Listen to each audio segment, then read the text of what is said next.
Prenons un moment pour réfléchir ensemble. Qui n'a jamais fait d'erreur? Un mauvais choix de mots dans un mail, une mauvaise décision dans un projet, ou même un petit oubli dans une tâche importante. Personne n'est à l'abri, et ça peut arriver à tout le monde, même aux meilleurs d'entre nous. Je vais vous donner un exemple qui arrive à tout le monde.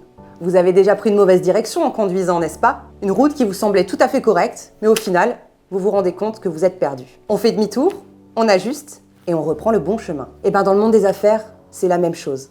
Parfois, dans cette course contre la montre, dans cette quête constante de satisfaction client, d'enjeux professionnels, quand on se concentre trop sur nos résultats, et qu'en plus, on a le quotidien à gérer, le ménage, les courses, les enfants, des erreurs de jugement peuvent se glisser dans tout ça sans qu'on s'en aperçoive. Il y a une chose que j'ai apprise au fur et à mesure des années. Personne n'est parfait. Et même un chef d'entreprise peut faire des erreurs. Cela ne fait pas de nous des mauvais professionnels, ni des mauvais leaders. Ça fait juste de nous des humains. Il va certainement vous arriver d'en faire aussi. Alors mon conseil, soyez toujours indulgent et compréhensif. Si un jour, une personne ou un confrère commet un acte que vous ne comprenez pas, ouvrez le dialogue. Posez-lui les bonnes questions. Privilégiez un échange professionnel. Mais surtout, ne tombez pas dans la voie facile. Celle de l'attaque, du coup bas et de l'hostilité. Parce qu'au fond, la vraie différence se fait dans la manière dont on règle les problèmes et dans l'intention qu'on met derrière chaque acte. La réussite ne se mesure pas dans la manière dont on s'attaque aux autres, mais à la façon dont on reste fidèle à ses valeurs et qu'on progresse avec dignité.